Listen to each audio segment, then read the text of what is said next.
ఇట్లు కరిమకరంబులు రెండునున్ ఒండొండ సముద్దండ దండంబులై తలపడి నిఖిల లోకాలోకన భీకరంబులై అన్యోన్య విజయశ్రీ వశీకరంబులై సంక్షోభిత కమలాకరంబులై హరిహరియును గిరిగిరియునుందాకి పిరుతివియక బెనంగు తరంగున నీరాటంబైన పోరాటంబునన్ పట్టుచు వెలికిలోనికి దిగుచుచు కొలంకు కలంకం బొంద కడువడి నిట్టట్టుపడి తడబడక బుడబుడ అనుకారంబులై బుగులు బుగుళ్లను చప్పుళ్లతో నురుబులుగట్టుచు జలంబులు పరంబెగయం జప్పరించుచు తప్పక వదనగహ్వరంబులను అప్పళించుచు నిశిత నితాంత దురంత దంత కుంతంబుల నింతింతలు తునియలై నెప్పళంబునన్ పునుక చిప్పలు కుదుళ్ళు దప్పి రక్తములు క్రమ్ముదేర హుమ్మని యొక్కుమ్మడింజిమ్ముచు ఇతరేతర సమాకర్షణంబులన్ కదలక పదంబుల మొదలి పట్టు వదలక కుదురై వర్తించుచు పరిభ్రమణ వేగం మురజలంబులం తిరుగుచు మకర కమఠ కర్కట గండక మండూకాది సలిత నిలయంబుల ప్రాణంబులు క్షీణంబులుగా నొండొంటింతాగు రభసంబున నిక్కలుపడం రక్కంద్రొక్కుచు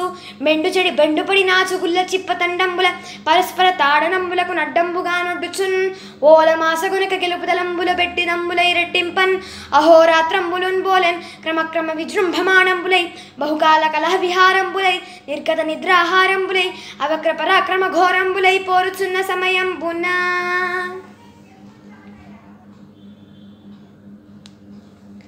భావం. ఏనుగు మొసలి రెండు లోక భీకరంగా ఢీకున్నాయి. ఒకదాన్ని మరొకటి ఓడించాలనే పట్టుదలతో మడుగును కలచివేశాయి. సింహంతో సింహం, కొండతో కొండ ఢీకొన్నట్లుగా తీవ్రంగా పోరాడాయి. బయటకి లోపలికి లాగుతూ అటు ఇటు పడిపోతున్నా తొట్టుపడలేదు. ఆ నీళ్లలో బుడబుడ భుగభుగమనే శబ్దాలు చెలరేగి నురుగు ఆకాశానికి ఎగసింది. ముట్టెలతో తాకుతూ తలలు బద్దలయ్యేలా, చిప్పల అమరికలు తప్పేలా, నెత్తురు కారేలా హుమ్మంటూ వాడి పండ్లతో పొడుచుకుంటూ ఎడతెరిపి లేకుండా పోరాడుతున్నాయి. కాళ్ల పట్టు తప్పిపోకుండా నిలదొక్కున్నాయి. సరస్సులోని నీళ్లలో సుళ్ళు తిరగడంతో మొసళ్ళు, తాబేళ్లు, పీతలు, చేపలు, కప్పలు మొదలైనవి చచ్చిపోయాయి. మొసలి ఏనుగు ఒకదాన్నొకటి అణగద్రొక్కుతూ చీకాకు పరుచుకుంటూ నాచును ఆల్చిప్పలను అడ్డం వేసి దెబ్బల నుండి తప్పించుకుంటూ శరీరాల మీద ఆశ ఉదురుగని మరీ పోరాడుతూ బాగా అలసిపోయాయి.